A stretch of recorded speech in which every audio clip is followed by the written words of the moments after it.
असली न्याय क्या है? मुजरिम को गिरफ्तार करना, उसका बयान लेना और उस बयान का पुष्टिकरण करना न्याय प्रक्रिया का केवल पहला पड़ाव है। असली न्याय तब होता है जब मुजरिम का जुर्म अदालत में सबूतों के साथ साबित हो, जब मुजरिम को अपने कुकर्मों का असली परिणाम भुगतना पड़े। लेकिन कभी कभी कोई धमकी, कोई डर या झूठे सबूतों का जाल कानून को क्रिमिनल के गिरेबान तक पहुंचने नहीं देते। आज रात हम आपको दिखा रहे हैं एक ऐसा केस जिसकी तहकीकात अनोखी थी, बिल्कुल अनोखी। 23 साल की लड़की नाम सुनीता देव रेड्डी को एक पब्लिक ऑटो में जबरदस्ती ले जाया जा रहा है।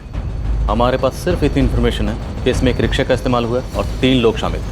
सुनीता वापस आ चुकी है, हम हॉस्टल के बाहर ही खड़े हैं। बहुत गहरे शौक में लगती है सर, एक वर्ड भी नहीं निकला मुंह से।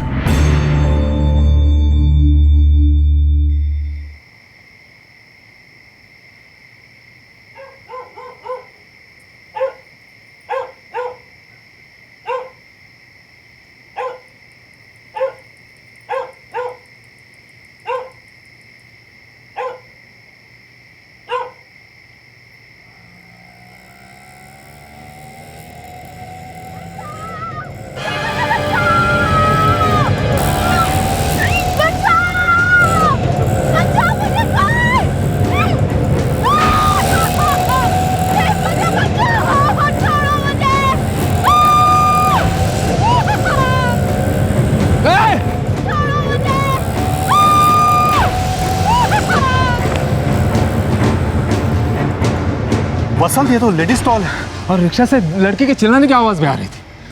वो देखो, आप पर्स गिरा।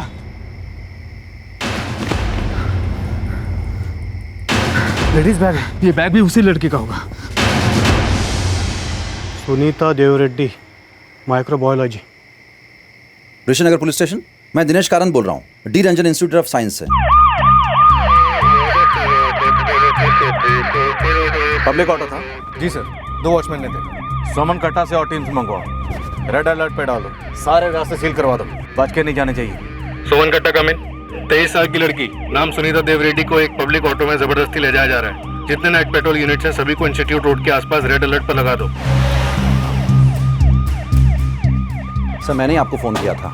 मैं दिनेश कारंत, इस इंस्टीट्यूट का सिक्योरिटी इंचार्ज सर। 2 गार्ड्स जिन्होंने ऑटो देखा था और लड़की के चीखने चिल्लाने की आवाज़ सुनी थी, यही दोनों?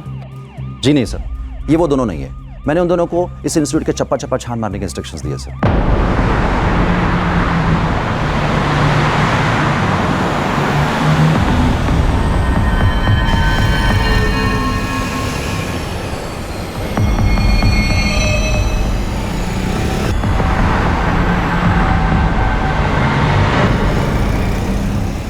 दो और टीम्स भेजो, कैंपस और बाहर के सर्च पार्टीज भी बढ़ा दो। पब्लिक ऑटो रिक्शा था। वो मेरी रूममेट है सर, मेरा नाम आयशा हैदर। आपके पास उसका मोबाइल नंबर होगा, आपने फ़ोन करके पूछा वो कहाँ है? उसका फ़ोन स्विच ऑफ आ रहा है, मैंने कई बार ट्राई किया। कब से स्विच ऑफ आ रहा है? बस तब से जब से दिनेश सर ने मुझे पूछा कि वो कहीं बाहर गई है। हेलो, मैं दिनेश कारंत बोल रहा हूँ, सिक्योरिटी इंचार्ज। जी सर। सुनीता देव रेड्डी तुम्हारी रूममेट कहीं बाहर गई है? जी सर, वो तो लाइब्रेरी गई है। कैंपस के 2 वॉचमैन ने मुझे अभी इन्फॉर्म किया है, शायद सुनीता को अगवा किया गया है। क्या? उन्हें सुनीता का पर्स मिला है और आई कार्ड भी। देखो, तुम फिक्र मत करो, मैं अभी पुलिस को इन्फॉर्म कर रहा हूँ। बस तुम उसके मोबाइल पर फोन करो, शायद उससे बात हो पाए। मैं उसे अभी फ़ोन करती हूँ।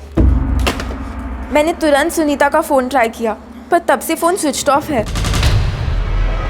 बचाओ, मुझे बचाओ प्लीज, कोई है? माइक्रोबायोलॉजी की स्टूडेंट सुनीता देव रेड्डी को 3 आदमियों ने जबरदस्ती उठा लिया था। शहर की पुलिस और कैंपस की सिक्योरिटी टीम सुनीता और उस पब्लिक ऑटो रिक्शा को ढूंढने के लिए चप्पा चप्पा छान रही थी। अपहरण के तुरंत बाद उन तीनों ने सबसे पहले सुनीता का मोबाइल फोन स्विच ऑफ कर दिया। सिक्योरिटी गार्ड्स को याद करने को बोलो। ऑटो का नंबर देखा होगा, कुछ तो देखा होगा। तुम दोनों में से किसी ने ऑटो का नंबर देखा? नहीं साहब, ऑटो एकदम तेजी से निकल गया, कुछ देख नहीं पाए हम लोग।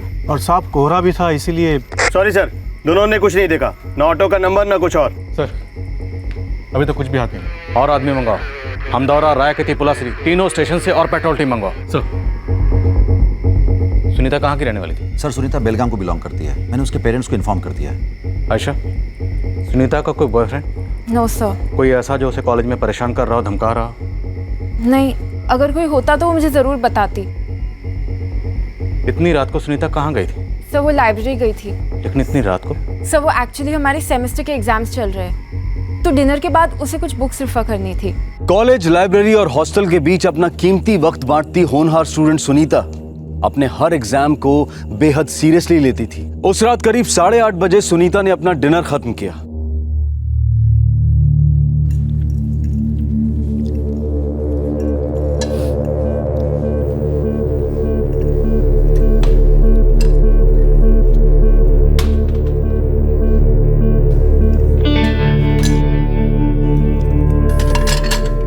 सुन आयशा, मैं ना जरा लाइब्रेरी होके आती हूँ। क्या आज भी जा रही है, वो भी इतनी रात गए? पागल हो गई है क्या? ये 8:30 ही तो बजे हैं और मुझे ना कुछ अर्जेंट रेफर करना है। मैं आ जाऊंगी जल्दी। यार एक तो तू ना इतना पढ़ के मुझे क्या पूरे हॉस्टल को कॉम्प्लेक्स देती है। पूरे साल तो पढ़ती रहती है, ऊपर से कल एग्जाम है। अब इतनी रात को क्या भाग दौड़ कर रही है? अरे वो लाइब्रेरी में ना एक नई बुक आई है, उससे रेफरेंस नहीं लूंगी ना तो मुझे चैन नहीं आएगा। मैं 11 बजे तक आ जाऊंगी ना। अच्छा सुन, जब तक तू नहीं आएगी ना मुझे भी नींद नहीं आएगी। जल्दी आना।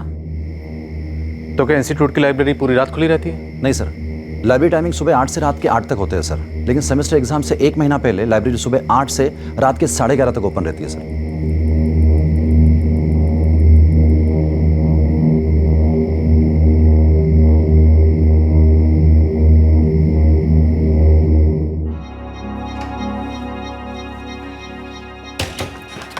ये आपकी। Thank you ma'am.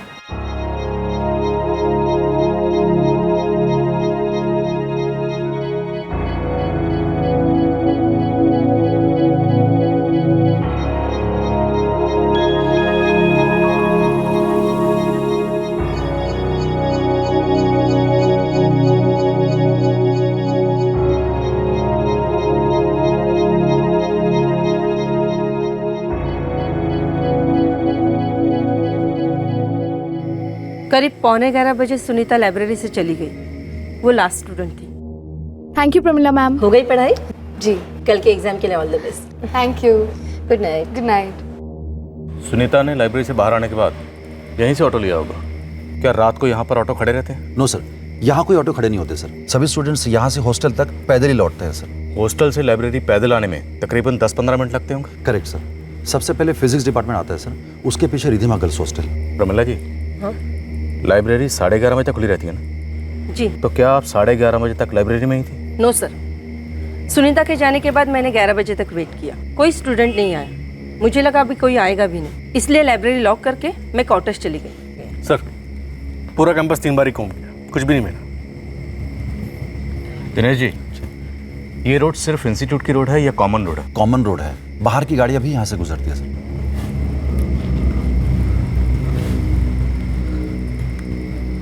तो हो सकता है कि वो ऑटो बाहर का हो।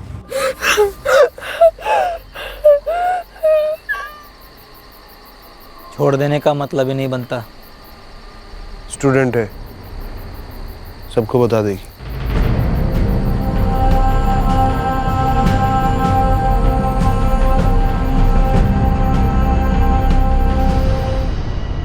हम इंस्टीट्यूट के पीछे की तरफ है, दीवार के पास जंगल रोड से। अब हम वहां देखने जा रहे हैं।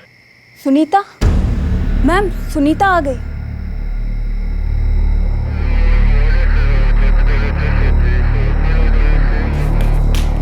सुनीता, सुनीता तुम ठीक हो? सुनीता, सुनीता तुम ठीक हो? सुनीता सर, सुनीता वापस आ चुकी है। हम हॉस्टल के बाहर ही खड़े हैं। आइए।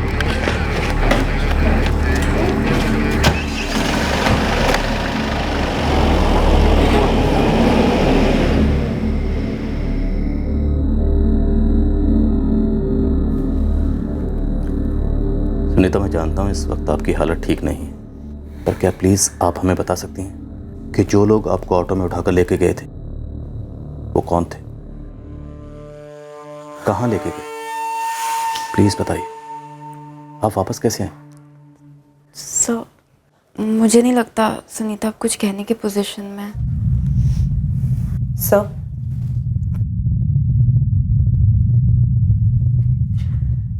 नीचे खून था।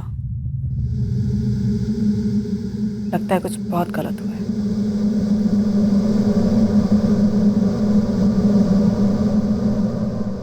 विद्या, हम लोग बाहर जा रहे हैं, तो मुझसे बात करके कुछ तो पता करो। हमें उस रिक्शा को ट्रैक करना ही होगा। Yes sir. Arvind, Dinesh ji please बाहर।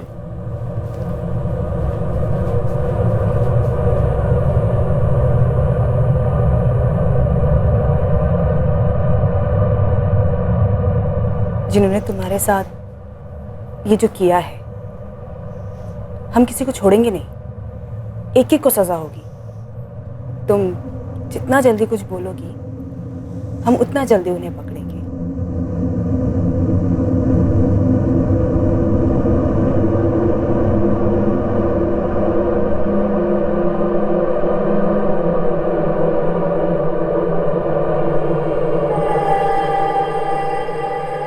बहुत गहरे शौक में लगती है सर। एक वर्ड भी नहीं निकला मुंह से। होप उसके साथ कुछ उल्टा सीधा ना हुआ हो। यही जानने के लिए हमें उसका मेडिकल कराना बेहद ज़रूरी है, पर वो इस वक्त इतने गहरे सदमे में है कि हम उसे मेडिकल के लिए नहीं ले जा सकते। सर, सुनीता के पेरेंट्स कल सुबह पहुंच जाएंगे। हो सकता है उनके सामने वो कुछ बोल पाए। दिनेश जी, उसके साथ क्या हुआ इसका अंदाज़ा हमें ऑलरेडी है। हम सिर्फ उसका मेडिकल करवा कर अपने शक को पक्का करना चाहते हैं। शायद माँ बाप के आने के बाद उनके सामने वो ज़रूर कुछ बोले। उसे बोलना ही होगा, नहीं तो सुनीता की खामोशी का एक एक लम्हा हमें उसके गुनाहगारों से दूर करता जाएगा। पर मेरी फिक्र की वजह कुछ और है। सुनीता की खामोशी की वजह शौक है या खौफ? आयशा,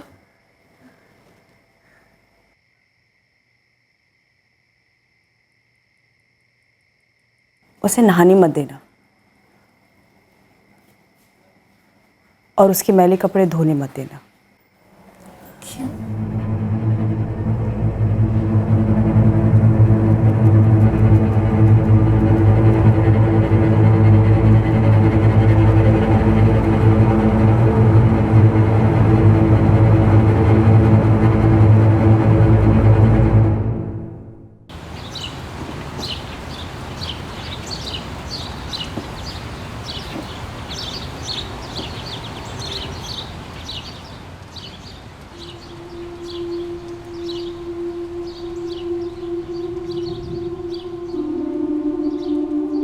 मैंने सुनीता के लिए डीन से बात की है और सुनीता, उन्होंने कहा है कि तुम चाहो तो आज के एग्जाम से और बाकी सारे पेपर से ड्रॉप ले सकती हो।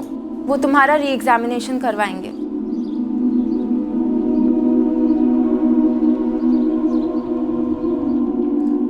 नहीं सर, एक शब्द भी नहीं निकला है मुंह से।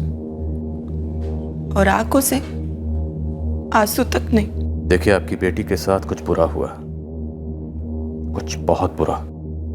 पर क्या हुआ है ये जानने के लिए उसका मेडिकल एग्जामिनेशन करवाना बेहद ज़रूरी है। इसलिए मिस्टर और मिसेस देवरेड्डी, आपको कोशिश करनी होगी। सुनीता को हॉस्पिटल ले जाना होगा।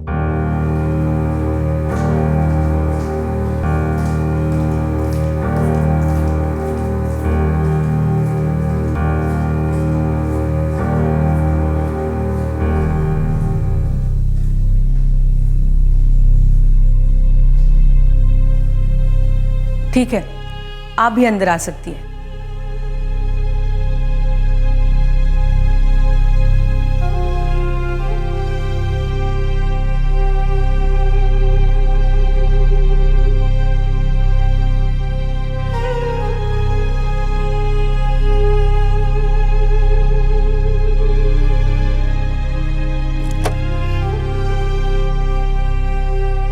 लड़की के साथ सेक्सुअल असॉल्ट हुआ है।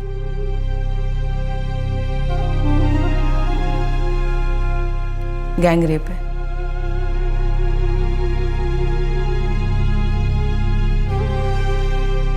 सुनीता, आपके साथ क्या हुआ है हमें पता है, लेकिन जिन लोगों ने आपके साथ ये घिनौनी हरकत की है वो इस वक्त बाहर घूम रहे आज़ाद, जबकि उन्हें सलाखों के पीछे होना चाहिए।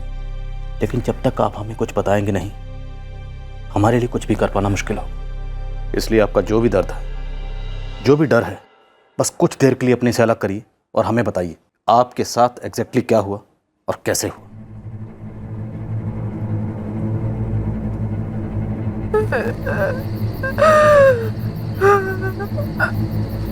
हमको पता है तू कॉलेज में पढ़ती है, हॉस्टल में रहती है। अगर किसी को भी कुछ बोली ना तो टुकड़े टुकड़े कर दूंगा। तेरे सर के, तेरे हाथ के, पैर के, सबके। याद रखेगी ना तू? मैं किसी को कुछ नहीं बताऊंगी, मैं किसी को कुछ नहीं बोलूंगी। चलो उठ, रिक्शा में बैठ।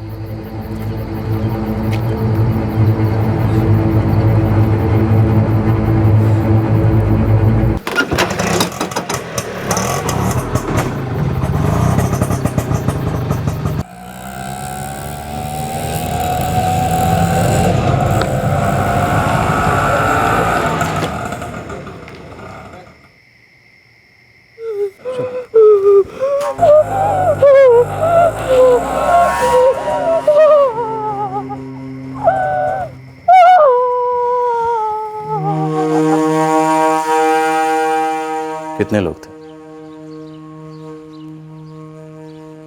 सुनीता? कितने लोग थे?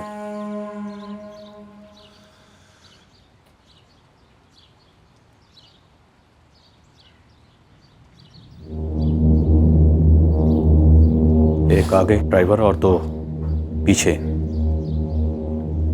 आपके साथ।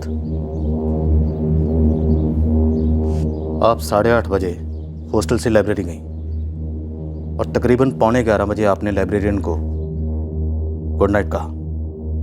फिर आप बाहर आई और बाहर आकर आपने ऑटो रोका।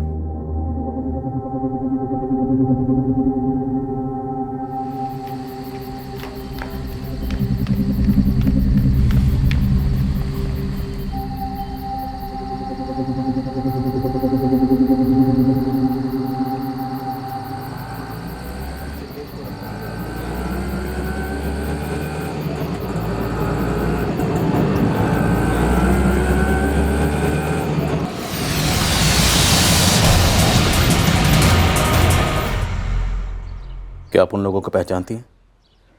उन तीनों में से किसी को भी आपने कभी पहले देखा था कहीं भी आते जाते? लड़ेगी ना, दोनों को दर्द होगा। अगर किसी को भी कुछ बोली ना तो हम तुझे हमेशा के लिए खामोश कर देंगे। सुनीता, याद करो उस ऑटो के बारे में, उन लोगों के बारे में, उस जगह के बारे में जहां वो आपको लेकर गए। प्लीज कुछ बोलो, प्लीज बोलो, क्योंकि वक्त निकला जा रहा है। सुनीता के साथ जो हुआ उसका गहरा सदमा लगा था उसे। ऊपर से उस धमकी ने सुनीता के गले को घोंट रखा था। उसकी जुबान पर खामोशी का ताला लगा हुआ था। इस ताले का खुलना बेहद जरूरी था, क्योंकि पुलिस को अब तक सिर्फ इतना मालूम था कि सुनीता को 3 लोग ऑटो रिक्शा में उठाकर कहीं ले गए थे और उन्होंने उसके साथ सामूहिक बलात्कार किया था। तहकीकात शुरू करने के लिए यह बहुत ही कम जानकारी थी, लगभग ना के बराबर। हमारे पास अभी तक इतनी इंफॉर्मेशन है कि वो 3 लोग थे, एक ऑटो ड्राइवर, 2 पीछे। उन 3 लोगों ने सुनीता को लाइब्रेरी से हॉस्टल जाते वक्त ऑटो में बिठाया। अब सवाल यह है कि बिठाया कैसे? लिफ्ट देकर या जबरदस्ती? सर, अगर लिफ्ट ऑफर किया होता तो इसका मतलब ये होता कि वो जो 2 पैसेंजर थे वो शायद सुनीता के पहचान के थे। पहले उन्होंने लिफ्ट ऑफर किया, उसके बाद रेप किया, फिर शायद ऑटो वाले ने भी साथ दिया होगा रेप में। सर, अगर वो लोग सुनीता के पहचान के नहीं भी थे और उसे जबरदस्ती उठाया तो शायद उन्हें पता था कि सुनीता उस वक्त लाइब्रेरी से आने वाली है। अगर पहचान वाले नहीं थे तो कैसे पता चलता? सर, मैंने सुनीता की रूममेट आयशा से बात की थी। उसका कहना है कि सुनीता अक्सर रात में लाइब्रेरी में पढ़ने जाया करती थी। सर, वैसे तो लगभग पिछले 1 हफ्ते से सुनीता रोज लाइब्रेरी जा रही थी, लेकिन परसों वो काफी देर से गई। सुनीता पे हमला करने वाले 3 लोग थे। क्या ऐसा हो सकता है उसमें से एक या फिर 2 उसके जानने वाले हों? शायद इंस्टीट्यूट के कोई स्टूडेंट हों जिन्होंने उसे लिफ्ट ऑफर की हो और उसके रोज के शेड्यूल के बारे में भी जानते हो कि वो हर शाम या रात को लाइब्रेरी जा रही है। आई एम सॉरी सर, इस सब के बारे में मैं कुछ नहीं कह सकती। सुनीता ही बेस्ट पर्सन होगी आपको ये सब बताने के लिए। हाँ आयशा, लेकिन सुनीता कुछ बोल नहीं रही है, एकदम खामोश है। सुनीता खामोश है, लेकिन इसका मतलब ये नहीं है कि हम भी खामोश बैठेंगे। सुनीता के असली गुनाहगारों तक पहुंचने के लिए हमें सुनीता को बुलवाने की कोशिश जारी रखनी होगी। अरविंद, एक काम करो, जितने रिक्शा यूनियंस हैं सबके लीडर्स को यहाँ हाजिर करो। इससे पहले कि रिक्शा के अंदर वालों को इसकी जानकारी मिले, हमें रिक्शा का ढूंढ निकालना होगा। सर।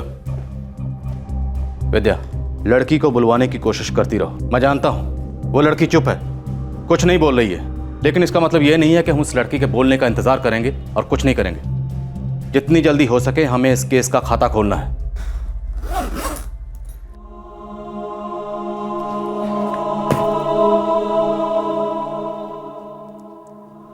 घर पर रेस्ट करके लौटाना, और एग्ज़ाम्स अटेंडेंस किसी के बारे में टेंशन मत लेना, और टच में रहना, समझी?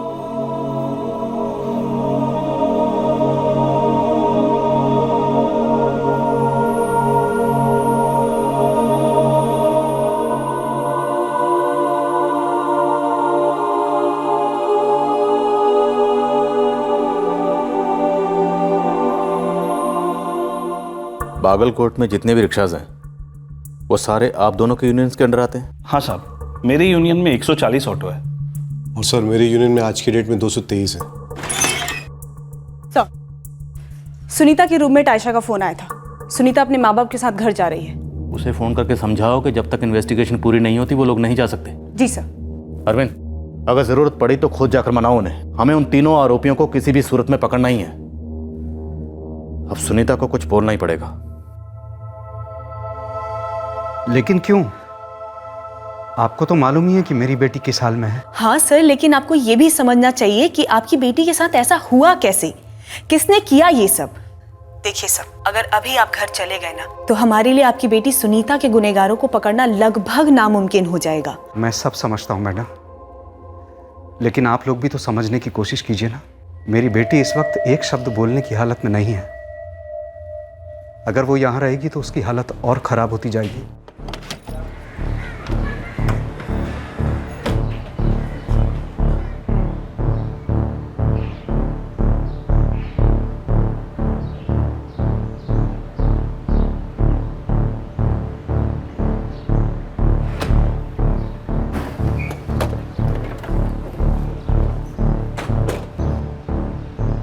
तुम्हें उन लोगों ने धमकाया क्या सुनीता? साहब, ये मेरे यूनियन के सभी 140 बंदों की लिस्ट है। सारी डिटेल्स इसी में है। और सर ये मेरे 223 रिक्शा वालों की डिटेल्स। मुझे ये सभी 363 रिक्शा और रिक्शा ड्राइवर्स कल सुबह थाने में चाहिए। Okay sir. गिरीश जी, नितिन जी, आप दोनों यूनियन लीडर्स हैं, अच्छी बात। लेकिन मेरी आप दोनों से एक रिक्वेस्ट है। आप एक जिम्मेदार नागरिक की तरह हमारे साथ कोऑपरेट कीजिए। एक लड़की के साथ गलत हुआ है, बहुत गलत, और सब में एक रिक्शा ड्राइवर शामिल है। मेरी यूनियन से पूरा कॉपरेशन मिलेगा साहब। और सर मेरी यूनियन के सभी रिक्शा वाले यहाँ पहुँच जाएंगे। सुनीता, अगर तुम उनकी धमकियों से डरे हुई हो तो सोचो, वो लोग एक दिन यहाँ भी आ सकते हैं, फिर तुम्हारे घर बेलगाम भी पहुँच सकते हैं और दोबारा वही सब कर सकते हैं जो उन्होंने तुम्हारे साथ किया। प्लीज ऑफिसर, आप मेरी बच्ची को डरा क्यों रहे हैं? उसकी हालत पहले से इसकी हालत ऐसी नहीं थी सर। सुनीता एग्जाम देने के लिए पूरी तरह तैयार थी, सब कुछ सही जा रहा था, लेकिन वो लोग आते हैं, इसके साथ जबरदस्ती करते हैं, उसको डरा के रखते हैं। सुनीता, तुम पढ़ी लिखी हो, जरा लॉजिकली सोचो कि वो लोग ज्यादा ताकतवर हैं या हम और तुम। देखो, अगर तुम अब अपने घर चली गई तो ये सिर्फ हम लोगों की हार नहीं होगी, रेप नाम के रोग की जीत होगी।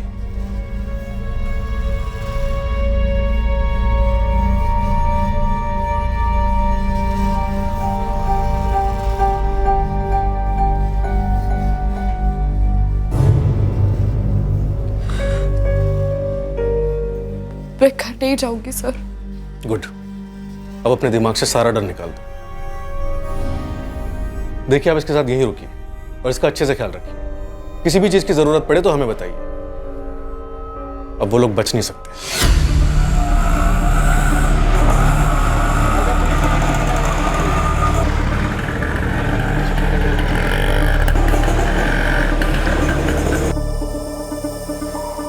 नवंबर की रात को कहाँ थे? 20 नवंबर की रात को कहाँ थे?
वो हमारा यूनियन लीडर बोला इधर आने को। पूछताछ करनी थी। रिक्शा कहाँ है तेरा?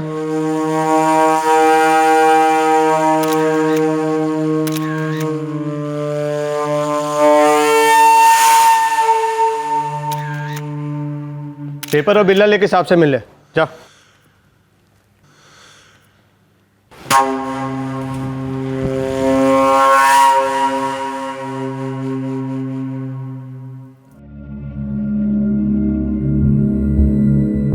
विकास देवमणि?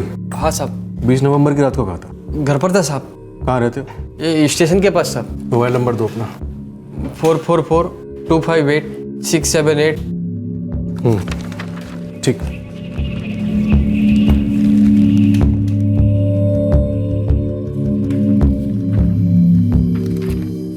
सर हर रिक्शा वाले से क्वेश्चनिंग करी, पूरे 363 रिक्शा वाले, और हर रिक्शा को अंदर से भी स्कैन किया। कहीं आउट ऑफ सिटी का कोई रिक्शा तो नहीं था? प्रॉब्लम ये है कि हमारे पास रिक्शा की कोई आइडेंटिफिकेशन भी तो नहीं है। और सर ऑटो ड्राइवर्स ने जो कहा है वो सच है, झूठ है, क्या है? सर ये कहना थोड़ा सा इम्पॉसिबल है, क्योंकि सुनीता ने अभी तक उस रिक्शा या फिर उन 3 लोगों के बारे में कुछ भी नहीं बोला है। अच्छा किया जो तुमने सुनीता को रोक लिया, लेकिन क्या सुनीता अपनी खामोशी तोड़ेगी? सर उसकी आंखों ने तो बोलना शुरू कर दिया है, जुबान भी जल्दी शुरू कर देगी।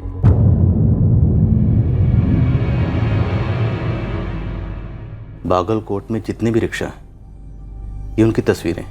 इन तस्वीरों को गौर से देखो। अगर आप गौर से देखोगी तो हर रिक्शा में आपको कुछ ना कुछ फर्क नजर आएगा। देखिए इन तस्वीरों को और याद करिए जिस ऑटो में वो आपको लेके गए थे, क्या उससे मिलता जुलता कुछ इन तस्वीरों में है?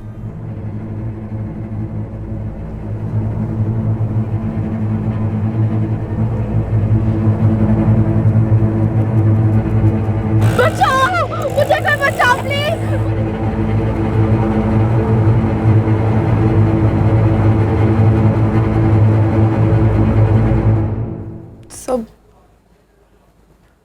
सब एक जैसे लग रहे।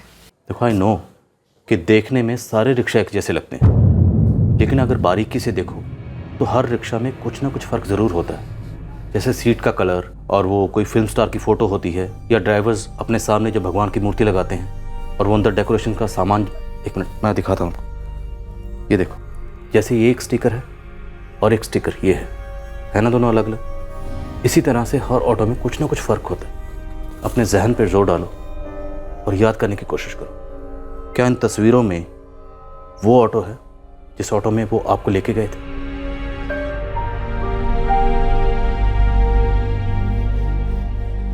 अच्छा एक बात बताओ, अगर मैं स्केच आर्टिस्ट को बुलाऊं तो क्या आप उस स्केच आर्टिस्ट को उन तीनों का हुलिया बता पाओगे?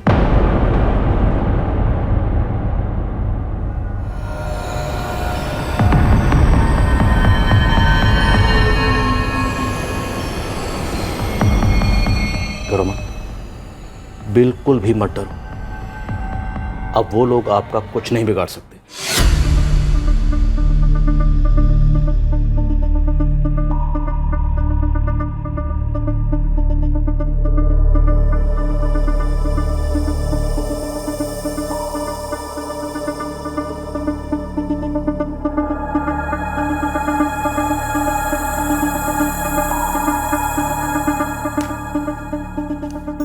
क्या लगता है आपको, सुनीता ने जो आपको हुलिया बयान किया उससे आपको इन स्केचेस को बनाने में कितनी मदद मिली?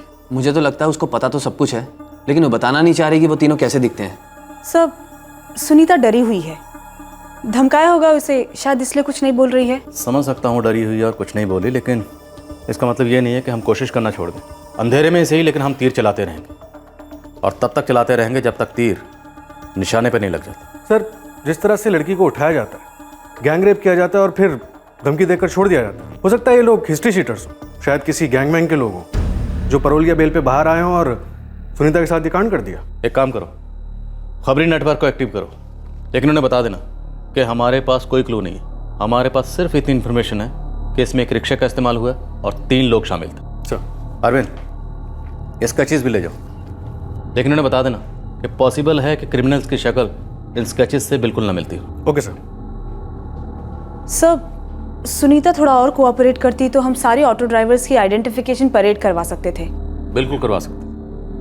ये पहला ऐसा केस है जहां हम सस्पेक्ट का नहीं बल्कि विक्टिम का मुंह खुलवाने के लिए इतनी कोशिशें कर रहे हैं, पर ये हमारा पहला ब्लाइंड केस तो नहीं। हमारा काम है मुजरिम को उसके अंजाम तक पहुंचाना, और वो हम पहुंचा के रहेंगे।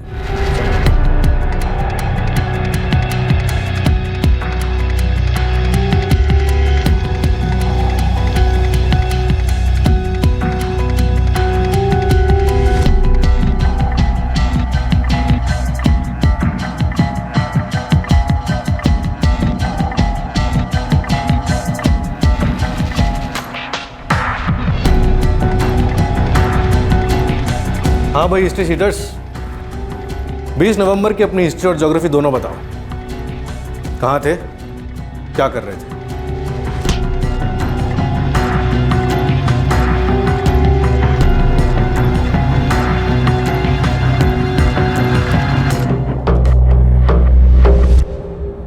संजय गौड़ा 10 मिनट में ऋषि नगर पुलिस स्टेशन में आके हाजिरी दे। क्या साहब, अभी 3 दिन पहले ही लॉकअप से छूटा हूँ।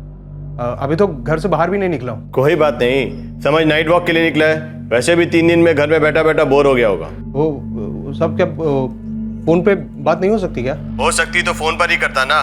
तू जल्दी से इधर आता है या मैं आऊँ तुझे लेने को उधर? ठीक है साहब मैं आता हूँ।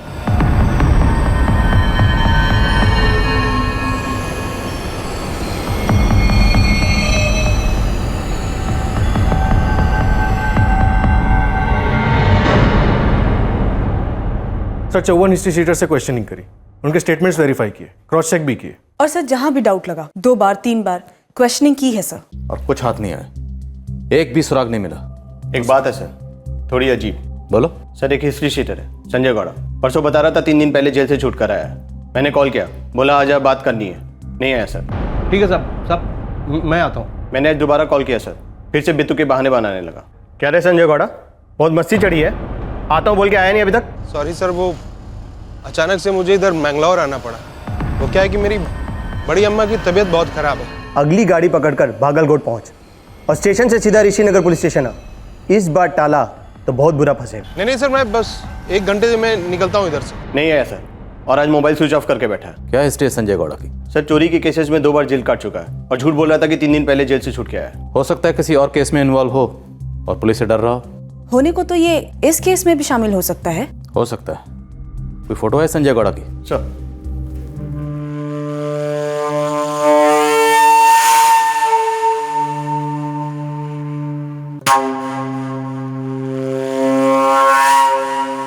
ये चूहा जिस बिल में भी छुपा बैठा ना, इसकी पूंछ पकड़ो और बाहर निकालो।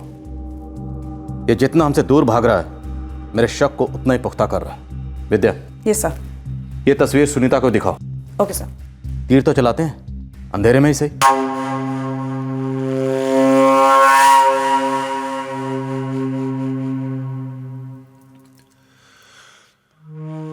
अगर तूने अपना मुंह खोला ना तो हम तुझे हमेशा के लिए खामोश कर देंगे।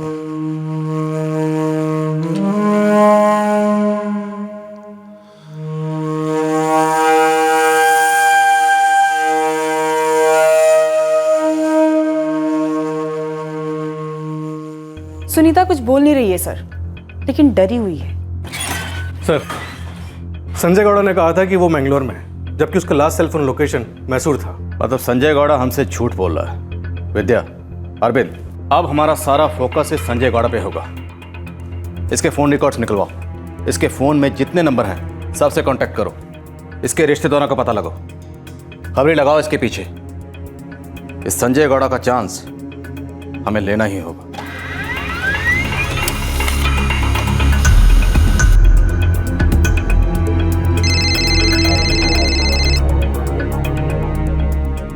हाँ राजू बोल। वो हिस्ट्री शीटर है ना संजय गौड़ा, कुछ मिला उसके बारे में? हाँ साहब, उसके 2 दोस्त थे, एक जीतू धारवाड़कर और दूसरा ललित पड़की। दोनों भी टपोरी है साहब। और वो संजय ने जीतू से कुछ बात की थी, बोला था कि उसने कुछ बड़ा कांड किया।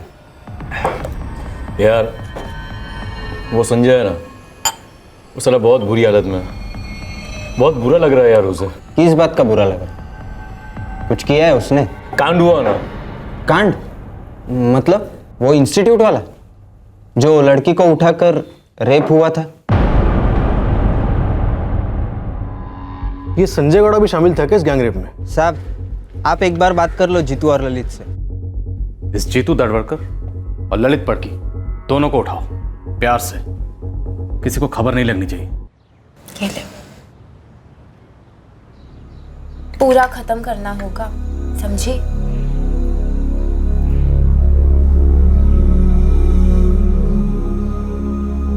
सुनीता, तू पुलिस के साथ कोऑपरेट क्यों नहीं कर रही?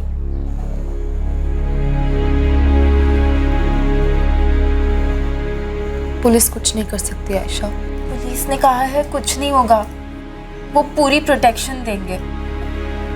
कब तक आयशा? वो लोग उस दिन मुझे मार डालने वाले थे। मैं मर गई होती, मैंने भीख मांगी उनसे, पैर पकड़े उनके। उन लोगों ने मुझे धमकी दी है कि मैंने अगर किसी से कुछ भी कहा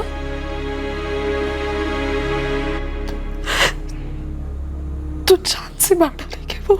सुनीता, वो लोग कुछ नहीं कर सकते, लेकिन अगर तूने कुछ नहीं किया तो तू जिंदगी भर रोती रहेगी, और तेरे जैसे न जाने और कितनी लड़कियां ऐसी ही रोती रहेंगी। तू ये बात समझती क्यों नहीं? क्योंकि तुम लोग कभी नहीं समझ पाओगे कि मुझ पे क्या गुजरी है, क्या भुगता है मैंने। मैं मर चुकी हूँ आयशा, मैं अंदर से मर चुकी हूँ।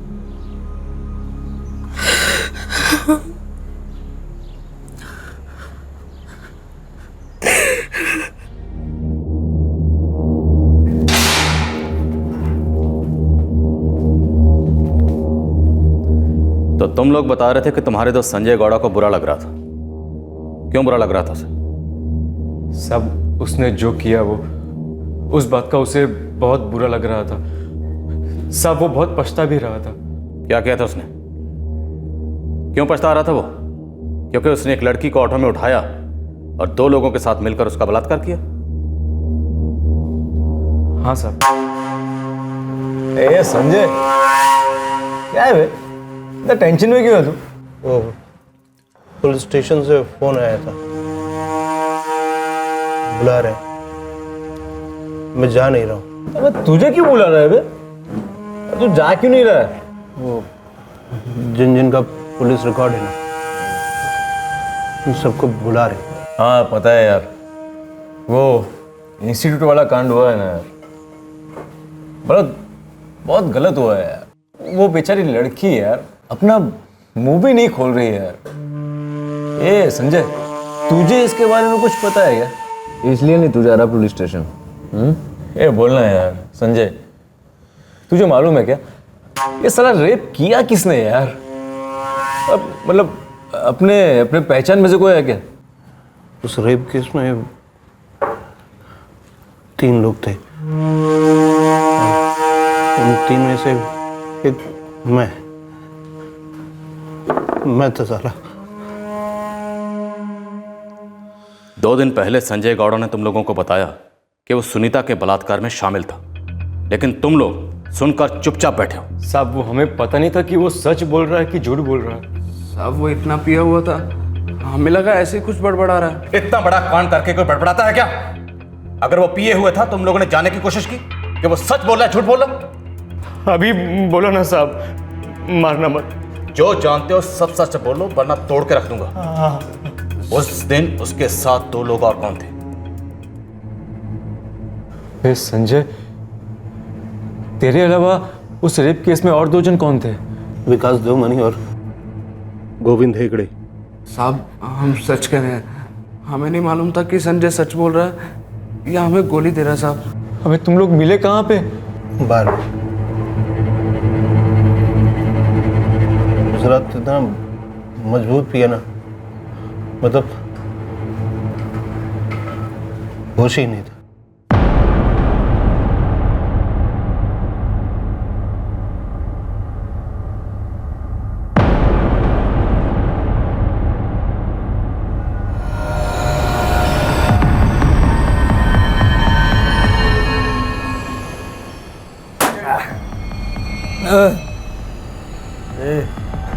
ये आखिरी है सालो, वैसे भी कड़की चल रहे हैं सालो। इतना चढ़ गई थी ना कि पूरे शरीर में एकदम आग सी लग गई थी। जो ये शराब से मिटने वाली नहीं थी।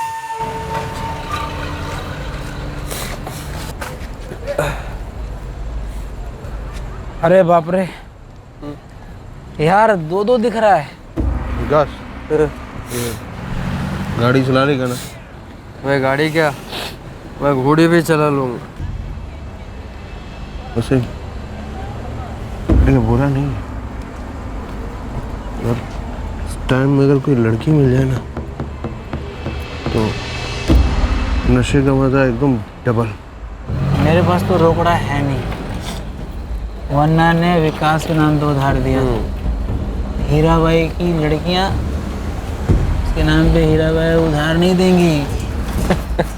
बस सालों तुम लोग की ना ये लड़की की बात छेड़नी नहीं, अब तो तलब लग गई। तेरा इरादा क्या है बे? काम कर, वो एक राउंड मार दे इंस्टीट्यूट में, चल के देखते हैं, क्या पता मुकद्दर में कोई कॉलेज की एकदम मस्त लड़की मिल जाए। चल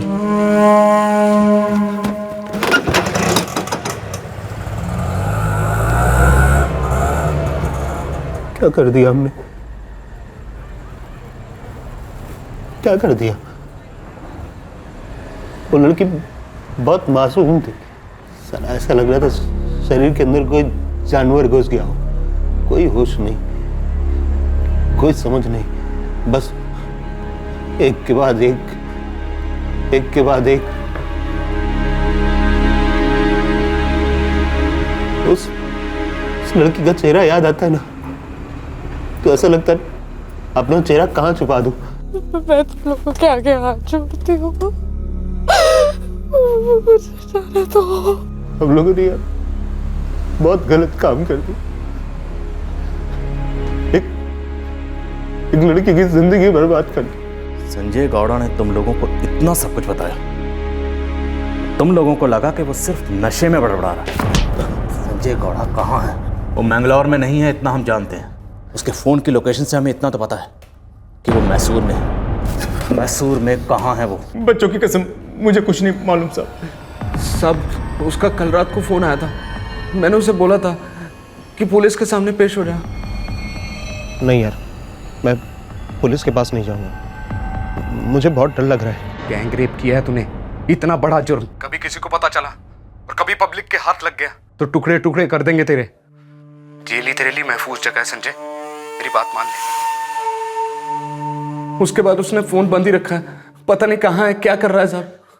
साहब मैंने भी उससे फ़ोन कर मनाना चाहा था, लेकिन उसका फ़ोन बंद आ रहा है, और अगर हमारा कुछ गलत करने का इरादा होता या हम उसे बचाना चाहते तो आपके खबरी राजू के सामने हम मुंह क्यों खोलते साहब? सर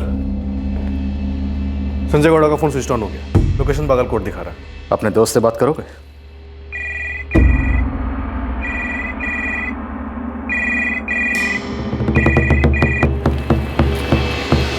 हाँ बोल। क्या सोचा तूने? किस बारे में? पुलिस के सामने पेश होने के बारे में। तुझे क्या पुलिस ने उठा लिया है क्या?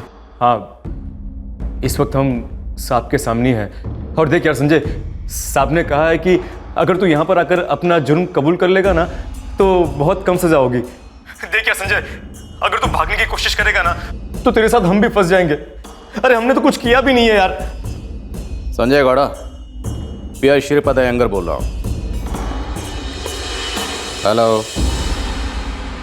काट दिया। इस संजय गौड़ा को जल्दी ट्रैक करो, विकास देवमणि और गोविंद हेगड़े को भी उठा लो। सर विकास देवमणि यहाँ आया था, हमने उससे पूछताछ भी की। ऑटो रिक्शा ड्राइवर है सर। जब वो यहाँ आया था तो अपना ऑटो रिक्शा लेकर आया था। मतलब आरोपी खुद चलकर हमारे सामने आया और हमारे हाथ से निकल गया, क्योंकि हमें पता ही नहीं था वो आरोपी। धर लो दोनों को।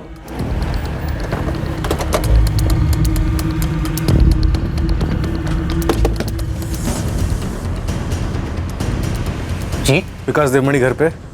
विकास चलो साहब साहब क्या हुआ साहब?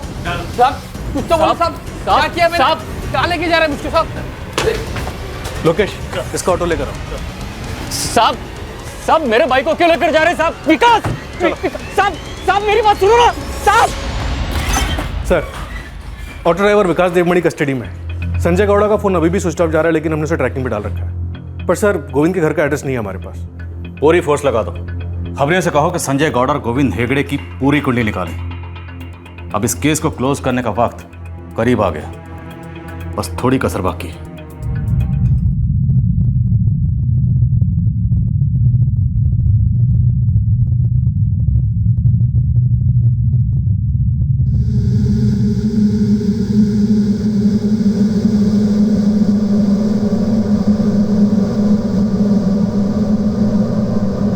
पीड़ित सुनीता देव रेड्डी हैरान रह गई थी कि उसकी चुप्पी के बावजूद भी कैसे पुलिस ने उसके तीनों गुनहगारों को पहचान लिया था और उनमें से एक को गिरफ्तार भी कर लिया था। ऑटो ड्राइवर विकास देवमनी पुलिस की हिरासत में था। बस संजय गौड़ा और गोविंद हेगड़े के पकड़े जाने की देर थी। लेकिन कुछ ऐसा हुआ, इस केस के आरोपी ने कुछ ऐसा कर दिया जिससे यह केस अपने सर के बल उलट गया। केस से जुड़े सभी चौंक गए और इस केस को एक आम केस से अलग बना दिया। सर, 4 नंबर लाइन पे आपका फोन है। कोई संजय है? कौन संजय? पता नहीं सर, करा गुनाह किया है, कबूल करना है। हेलो, डीआईजी प्रताप शेट्टी बोल रहा हूँ। साहब, मैं संजय गौड़ा बोल रहा हूँ। साहब, मैंने बहुत गंदा जुर्म किया है, लेकिन साहब मैंने जानबूझकर नहीं किया। साहब, मैं बहुत नशे में था। तुम इंस्टीट्यूट गैंगरेप में शामिल थे? हाँ साहब, लेकिन मैंने जानबूझकर नहीं किया है। तुम पहले सरेंडर करो, अपना जुर्म कबूल करो, फिर हम देखेंगे हम क्या कर सकते हैं। सर, संजय गौड़ा का फोन स्विच ऑन हो गया। लोकेशन मेहताब नगर बस्ती है। जीतू बता रहा था वो वहीं रहता है और उसे उसके घर का एड्रेस भी पता है। गुड। तुम जरा इस विकास देवमनी को क्रैक करो। मैं संजय गौड़ा को घोड़ा बनाकर घसीट के लाता हूँ। संजय, मैंने तुम्हारा कन्फेशन सुन तो लिया, लेकिन तुम्हें पहले सरेंडर करना होगा। तुम्हारे पास और कोई चारा नहीं है। नहीं साहब, मुझे जेल नहीं। तुमने एक लड़की की जिंदगी बर्बाद की है। मैं उस लड़की की जिंदगी वापस तो नहीं कर सकता, लेकिन साहब मुझे अपनी जिंदगी भी नहीं चाहिए साहब। मुझे तो बस पुलिस के सामने कबूल करना था। इसलिए साहब मैंने आपको फोन किया। मैं पुलिस स्टेशन नहीं जाऊंगा साहब। इस दुनिया में रहने के लायक नहीं। मुझे नहीं जीना साहब, नहीं जीना है साहब।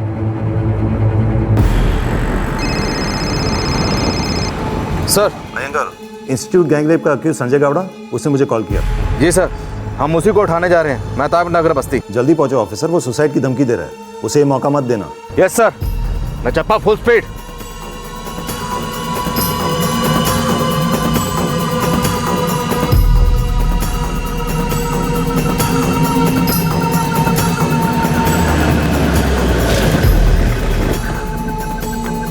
यहाँ पे रहता है।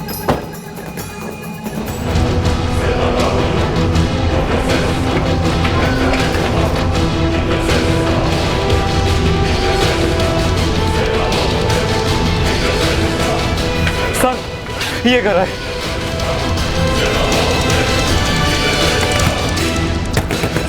संजय, दरवाजा खोलो।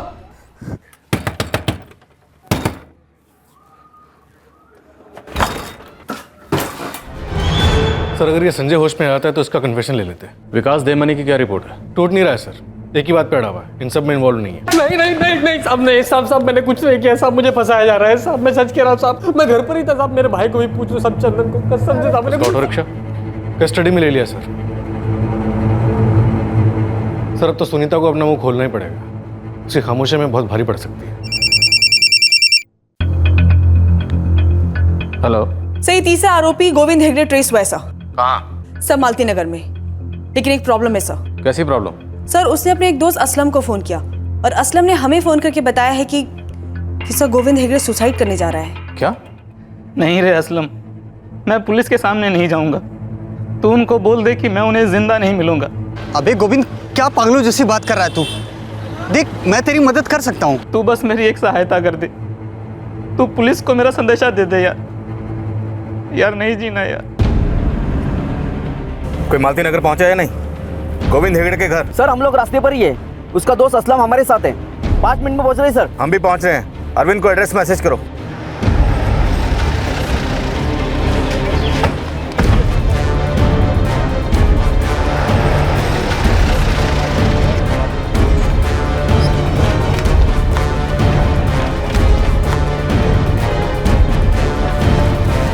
हाँ, ये गोविंद का घर। गोविंद, गोविंद दरवाजा खोलो। सर गोविंद दरवाजा नहीं खोल रहा है।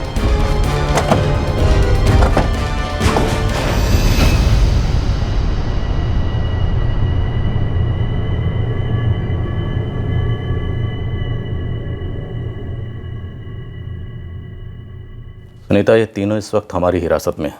वो पहला है संजय गौड़ा और दूसरा गोविंद हेगड़े। इन दोनों ने सुसाइड करने की कोशिश की थी, लेकिन हमने इन्हें बचा लिया क्योंकि हम नहीं चाहते थे कि इन्हें इतनी आसान मौत मिले। हम चाहते हैं इन्हें दर्द हो, तकलीफ हो, जिंदगी भर इस चीज़ का एहसास हो कि इन्होंने जो किया था कितना गलत था, कितना भयानक था। लेकिन इन्हें सज़ा दिलाने के लिए अब आपको बोलना ही होगा। हाँ बेटे, दे दो अपना स्टेटमेंट। बता दो बेटी, सब कुछ बता दो।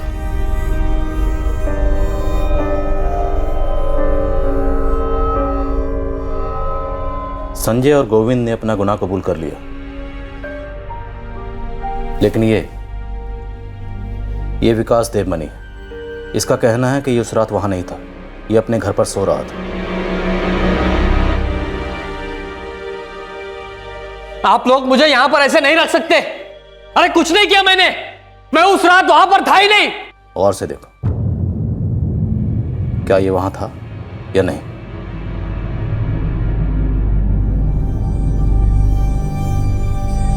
नहीं था। इन तीनों के साथ साथ हमने उस रिक्शा को भी कस्टडी में ले लिया है जिसमें वो आपको उठाकर ले गए थे। बस अब एक बार, सिर्फ एक बार इन तीनों को आइडेंटिफाई कर लीजिए और उस रिक्शा को आइडेंटिफाई कर लो। फिर हम चार्जशीट फाइल करेंगे, मुकदमा चलाएंगे और ये तीनों जिंदगी भर जेल में सड़ेंगे।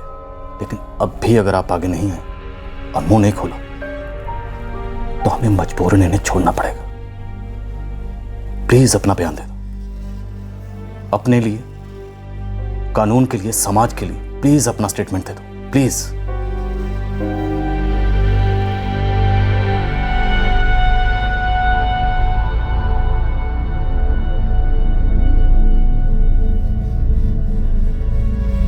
सुनीता बेटे, ये एक मौका है जब तुम अपने गुनहगारों को सजा दिला सकती हो। पप्पा, वो लोग अपनी सजा काटकर मुझे ढूंढकर मार डालेंगे। नहीं बेटा, ऐसा कुछ भी नहीं होगा। लेकिन अगर तूने अभी हिम्मत नहीं की ना तो वो आज ही छूट जाएंगे। उसके बाद वो कुछ भी कर सकते हैं। चल सुनीता, उठ जा, दे दे अपना स्टेटमेंट। अब उनकी बारी है डरने की, उनकी बारी है कांपने की।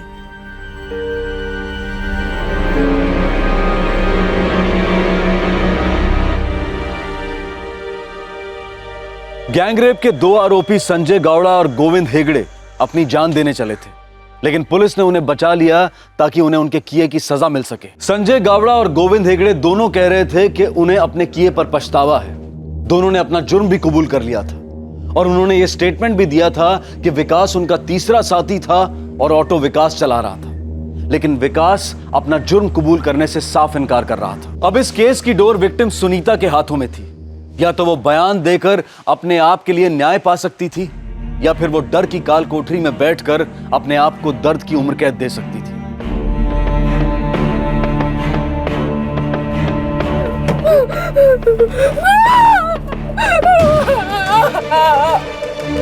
अगर किसी को भी कुछ बोली ना तो टुकड़े टुकड़े कर दूंगा। अब भी अगर आप आगे नहीं आए तो हमें मजबूरन इन्हें छोड़ना पड़ेगा। ये एक मौका है जब तुम अपने गुनहगारों को सजा दिला सकती हो। दे दे अपना स्टेटमेंट, अब उनकी बारी है।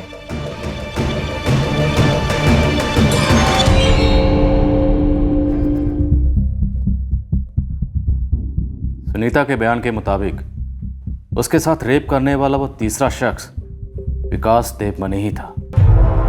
लेकिन सर, विकास तो अड़के बैठा है कि वो शामिल नहीं था। लेकिन ये तो पक्का है सर, उसके ऑटो रिक्शा का इस्तेमाल हुआ है।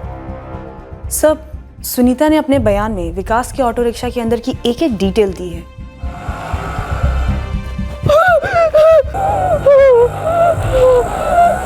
ऑटो के पीछे RS नायर इंटरप्राइजेस का स्टिकर भी देखा था। सुनीता आगे अपने बयान में लिखती है कि ऑटो रिक्शा के डैशबोर्ड पर एक गणेश जी की मूर्ति है और उस मूर्ति के सामने मैंने प्रार्थना भी की थी। सर, विकास के ऑटो में ना तो गणेश जी की मूर्ति है और ना ही कोई RS नायर एंटरप्राइजेज का स्टिकर लगा है।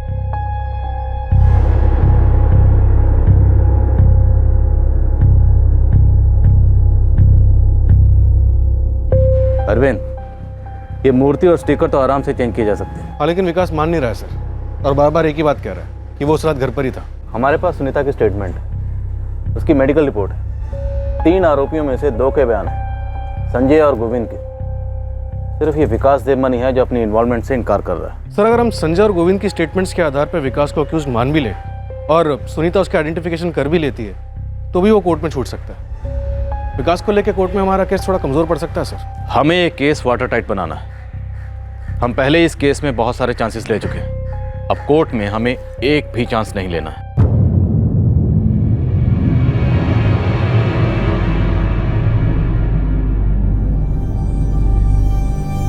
आओ सुनीता, चलो।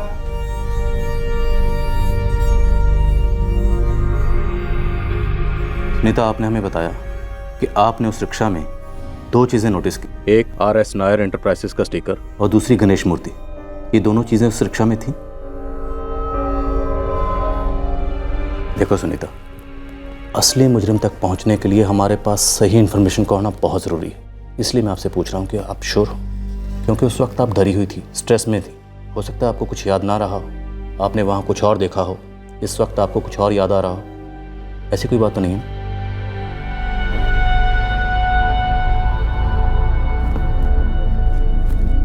इन दोनों फोटो को ध्यान से देखो। क्या ये थी?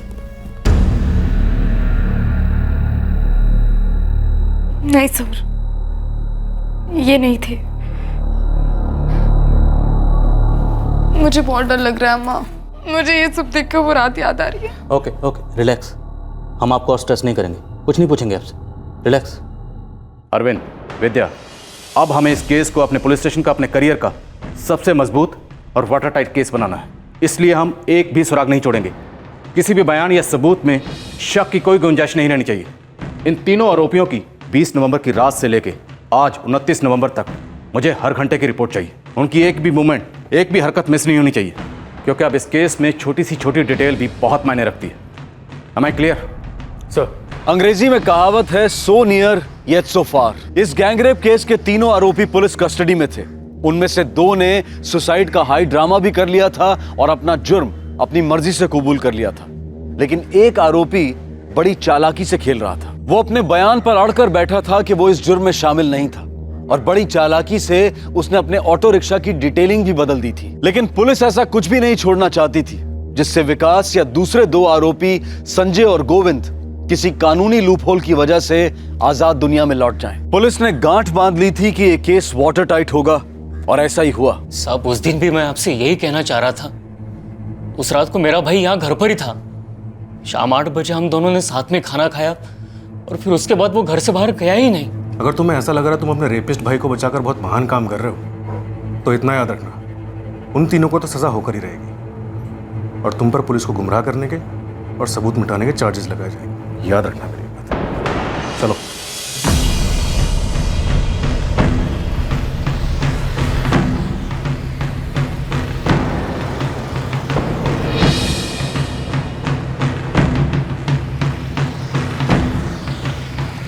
सब ये चंदन देवमनी शादीशुदा है, उसे 5 साल का एक बच्चा भी है, और उसकी बीवी और बच्चा उसके बीवी के मायके में। मायके का एड्रेस निकलवा राजू, चंदन की बीवी से पता करते हैं इसके देवर की सच्चाई क्या है। वो क्या सर, जो ऑटो सर्विस के लिए आता है उस पर स्टिकर लगाते हैं अपना। सभी ऑटो पर? हाँ सर, हर बार चिपकाते नहीं है, कभी अभी ऑटो वाले ले लेते हैं, बाद में लगा देते हैं या नहीं लगाते हैं, इसमें कोई फिक्स नहीं है सर। अच्छा, बता सकते हो 20 और 29 नवंबर के बीच ये ऑटो यहाँ सर्विसिंग के लिए आया था? ऐसा देखकर बताना मुश्किल है सर, मुझे रिकॉर्ड चेक करना पड़ेगा। चेक करके बताओ मुझे। हाँ साहब, पक्का। संजय ने मुझे बताया था कि वो लोग किसी बार में बैठे थे, उन्होंने खूब पी थी साहब, और वहां से वो इंस्टीट्यूट रोड भी गए थे। उस रात संजय गौड़ा ने तुम लोगों से जो भी कहा वो सब इसमें लिखो, एक एक शब्द, और उसके बाद साइन करो। कौन सी बार में बैठे थे उस रात? मुरली अन्ना के। चंदन अन्ना, कुछ भी हो जाए आप घुटने मत टेकना। देखो मैं तो कुछ नहीं बोलूंगा, लेकिन वो लोग तेरी भाभी तक पहुंच गए तो?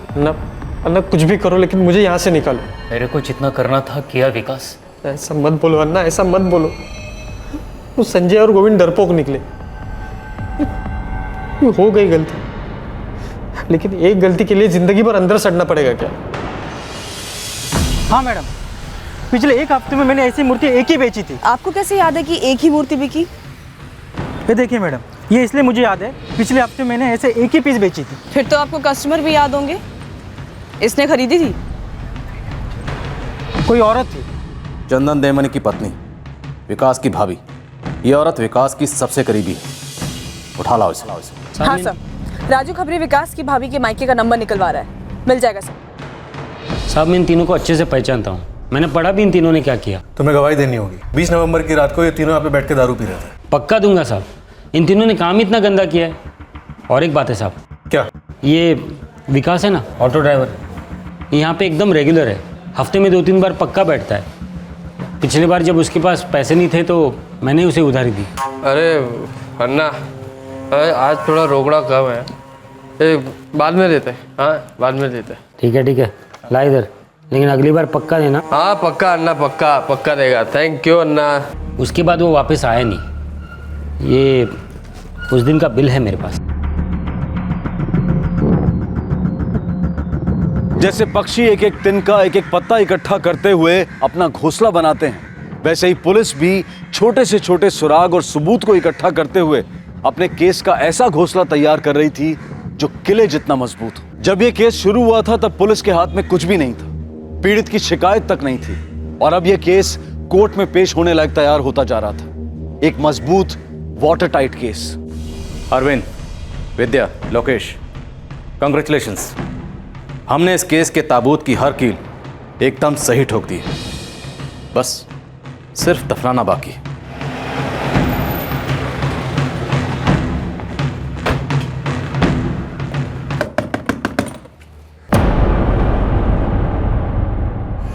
डर लग रहा है? डरना भी चाहिए, क्योंकि तुम्हारी जिंदगी अब खतरे में है। क्या बोल रहे हैं साहब? वही जो तुम्हारी पत्नी भागीरथी ने हमें बोला। वो मेरे पति ने मुझे भेजा था देवी माँ की मूर्ति खरीदने के लिए। क्यों भेजा था मालूम है? नहीं मालूम साहब, उसने मुझसे कहा कि मूर्ति लेके आओ। विकास के ऑटो में से गणपति जी की मूर्ति निकाली और कहा उतनी बड़ी होनी चाहिए। समझी ना कैसी मूर्ति? हाँ जी हाँ, समझ गई। कितनी बार एक ही बात बोलेंगे, ये विकास के ऑटो की गणपति जितनी बड़ी ना। लेकिन आप बता क्यों नहीं देते कि आपको देवी की मूर्ति क्यों चाहिए? तू बस लेकर आ, सवाल ना कर इतने। उस दुकानदार ने भी तुम्हारी पत्नी को पहचान लिया।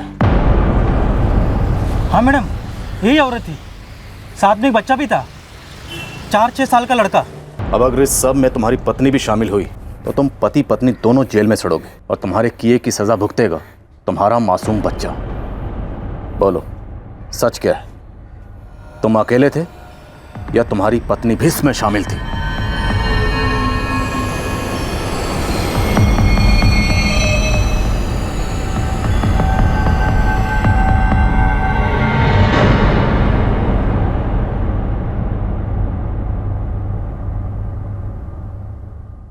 सर मेरी पत्नी भागीरथी बेगुनाह है सर, उसे कुछ मालूम नहीं था। पर हमें सब मालूम है। हमें मालूम है कि कौन गुनहगार है कौन नहीं। हमें यह भी पता है कि तुम अपने भाई के जुर्म में कैसे शामिल हो, कैसे तुमने अपने भाई के जुर्म पर पर्दा डाला। हम जानते हैं विकास ने तुम्हें सब कुछ बताया था या नहीं? हाँ बताया था। कब? उस रात जिस रात वो कांड करके आया था? जी नहीं, आप लोगों ने हर ऑटो वाले को यहाँ थाने बुलाया था, तब विकास डर के मारे थर थर कांप रहा था। उसने सीधे उसके दोस्त संजय को फोन लगाया। अबे संजय, लड़की ने मुंह नहीं खोला तो क्या हुआ? पुलिस ने शहर के सारे ऑटो वालों को बुलवाया है। तू समझ रहा है कुछ? यार विकास, अब हमें कैसे मालूम कि उस लड़की ने हम लोग के बारे में बताया है या नहीं? और अगर बताया होगा ना तो हम तीनों के बारे में बताया होगा। और तेरे ऑटो का पूरा हुलिया भी बताया होगा। मर गए यार, मर गए। अब क्या करें? बहुत बड़ी गलती हो गई यार, पछतावा हो रहा है। पछतावे की छोड़, अब क्या करना है ये बता। मैं अपने परशुराम अन्ना से बात करता हूँ। तुम तीनों ने ये सोच भी कैसे लिया कि तुम बच के निकल जाओगे? अन्ना, हमने उस लड़की को धमकी दी थी कि अगर उसने अपना मुंह खोला तो हम उसे मार डालेंगे, लेकिन उसने बोल दिया अन्ना, कुछ करो ना अन्ना, बचा लो ना। आइंदा से ऐसी गलती कभी नहीं होगी, और पहले भी कभी ऐसा हुआ नहीं है अन्ना। अगर पुलिस ने विकास की उस ऑटो की तलाशी ले ली तो तुम तीनों अंदर गए समझो। तो अन्ना अब क्या कर सकते हैं अन्ना? अपना ये आंसू बचा के रख, आगे काम आएगा। उस गोविंद को फोन करो, चल।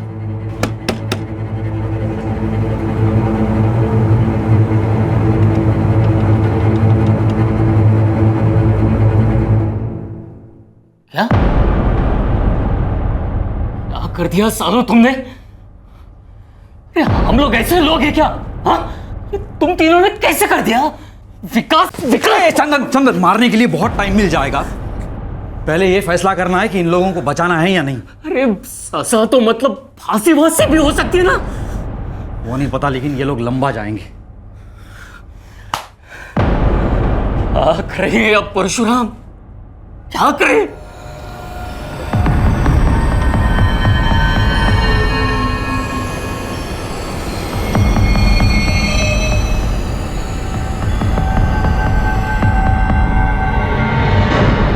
पहले तो ऑटो को अच्छे से साफ करना होगा। धो डालो अंदर बाहर से, हैं? और पहले ये एक स्टिकर और ये एक मूर्ति दोनों बदल डालो, समझे? लड़की ने दोनों जरूर देखे होंगे और पुलिस को जाके बता दिया होगा। पूरा नक्शा बदल डालो, लगना ही नहीं चाहिए वो गाड़ी। सर्विसिंग वगैरह सब करना, पैसे लगेंगे, और ये स्टिकर और मूर्ति के भी।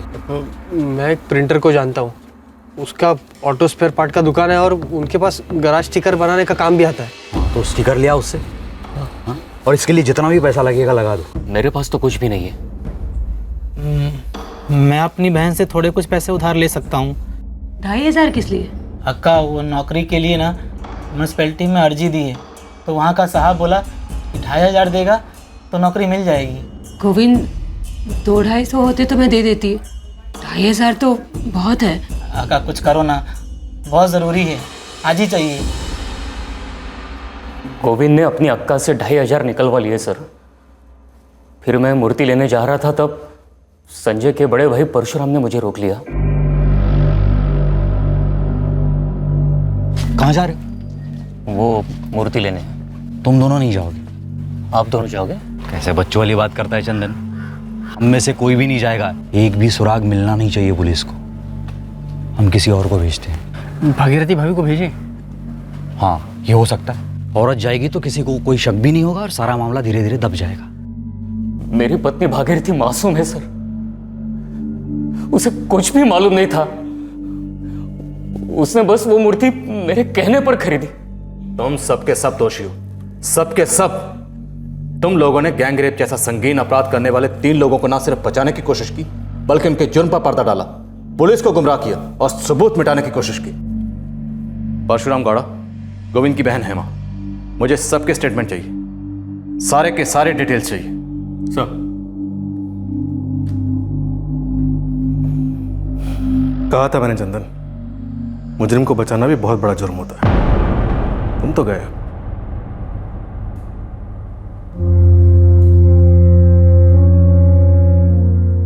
ऐसे संगीन जुर्म के शारीरिक घाव भले भर जाएं, पर मानसिक घाव लंबे अरसे तक तकलीफ देते हैं। ये बहुत ही दुर्भाग्य की बात है कि हमारे देश में औरतों के यौन उत्पीड़न के मामले दिन ब दिन बढ़ते जा रहे हैं, और दूसरी ओर समाज में औरतों के प्रति इज्जत घटती जा रही है। औरतों की गरिमा को छेड़ने वालों को, उन पर ऐसे भयंकर जुर्म करने वालों को कड़ी से कड़ी सजा देने की जरूरत है। वक्त आ गया है जब कोर्ट न सिर्फ मुजरिम के हक का ध्यान रखे, बल्कि पीड़ित के हक का भी ध्यान रखे। संजय गौड़ा, गोविंद हेगड़े और विकास देवमनी को आईपीसी की धारा 366 किडनैपिंग करने के लिए, धारा 376 डी सामूहिक बलात्कार करने के लिए, धारा 506 आपराधिक धमकी देने के लिए और धारा 34 ये सारे जुर्म एक ही मकसद से करने के लिए दोषी पाया गया। तीनों आरोपियों को आजीवन सश्रम कारावास की सजा सुनाई गई। हर एक आरोपी को 1 लाख रुपए जुर्माना भरने की सजा भी सुनाई गई। कोर्ट ने जुर्माने की रकम पीड़ित को मुआवजे के तौर पर दिए जाने का आदेश दिया। संजय गौड़ा के भाई परशुराम गौड़ा और विकास देवमणि के भाई चंदन देवमणि को आईपीसी की धारा 201 के तहत सबूत मिटाने के जुर्म में दोषी पाया गया। इन दोनों आरोपियों को 3 साल की सजा और साथ ही में हर एक को 5,000 का जुर्माना भरने की सजा सुनाई गई। सर, ऐसा नहीं है कि मैं बताना नहीं चाहती थी, लेकिन उनकी धमकी ने मानो मुझे पैरालाइज कर दिया हो। हम समझते हैं सुनीता, हम आपको दोषी नहीं ठहरा रहे। वो सिचुएशन ही ऐसी थी। आपकी जगह किसी भी बच्ची के साथ ऐसा हुआ होता तो शायद वो भी ऐसा ही करती। वो हादसा था ही इतना भयानक। सर, मैं जानती हूँ मेरी खामोशी के कारण आपको क्या क्या करना पड़ा, लेकिन मैं उस डर के चंगुल से निकल ही नहीं पा रही थी। उस रात वो मुझे मार डालने वाले थे, या शायद मार भी देते। खुदा ना खास्ता उन्होंने ऐसा किया होता तो वो दुनिया के किसी भी कोने में छुपे होते, तब भी हम उन्हें ढूंढ निकालते। तब उन्हें उम्र कैद नहीं, फांसी की सजा होती। सुनीता, जुर्म चाहे सोच समझ के किया जाए या एक पल के जोश में, पकड़े सभी जाते हैं। बस जरूरी सिर्फ इतना है कि विक्टिम उस जुर्म के डर में, उस जुर्म की याद में पकड़ा और जकड़ा ना रहे। खैर, जो हुआ उसे एक बुरा सपना समझ के भूल जाओ। अब आने वाले वक्त के बारे में सोचो।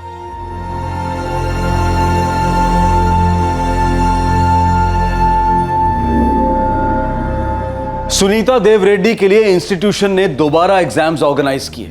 उसे अच्छे मार्क्स मिले और अब वो अपनी जिंदगी में सेटल हो चुकी है। और इस केस के सारे मुजरिम इस वक्त जेल में अपने किए की सजा काट रहे हैं। इस केस ने बहुत ही मजबूती से यह साबित किया कि क्राइम नेवर पेस। इस केस में पुलिस के हाथ में क्या था? कुछ नहीं। इस केस में मुजरिमों ने सबूतों को मिटाने के लिए क्या कुछ नहीं किया, पर आखिरकार जुर्म को कानून के सामने घुटने टेकने पड़े। इस केस में पुलिस टीम की शिद्दत और दृढ़ निश्चय सराहनीय है। साथ ही कोर्ट का फैसला भी सराहनीय है, जहां मुजरिमों ने अपनी सजा को कम करवाने के लिए अलग अलग पैंतरों का इस्तेमाल किया, जैसे आर्थिक जिम्मेदारियां, बूढ़े माँ बाप की देखभाल वगैरह वगैरह। लेकिन कोर्ट टस से मस नहीं हुई और एक सटीक फैसला सुनाकर औरतों की सुरक्षा और गरिमा की हिफाजत के पक्ष में एक ठोस कदम उठाया। इस केस में एक और विषय उठा था, जब मुजरिमों ने पश्चाताप होने का दावा किया और बलात्कार जैसे अमानवीय जुर्म को शराब के नशे के जिम्मे डाल दिया। हमने पहले भी ये बात रखी है और दोबारा रख रहे हैं कि नशा इंसान के रिफ्लेक्सेस बदल सकता है, उसके मूल चरित्र को नहीं। बलात्कार के लिए नशे को जिम्मेदार ठहराना वही वाली बात हो जाती है जहां एटम बॉम्ब के लिए विज्ञान को जिम्मेदार ठहराया जाए। इसी विचार के साथ हम आपसे विदा लेते हैं। अब क्राइम पेट्रोल सतर्क में आपसे मुलाकात होगी अगले शुक्रवार को। याद रखें, कल यानी कि 6 दिसंबर को क्राइम पेट्रोल सतर्क का एपिसोड टेलीकास्ट नहीं होगा। तब तक सतर्क रहें, सुरक्षित रहें और देखते रहें क्राइम पेट्रोल सतर्क। सबक एक को सीख हम सबको। जय। इस तरह के और भी एपिसोड देखने के लिए हमारे चैनल को सब्सक्राइब करें और बेल आइकन दबाना ना भूलें।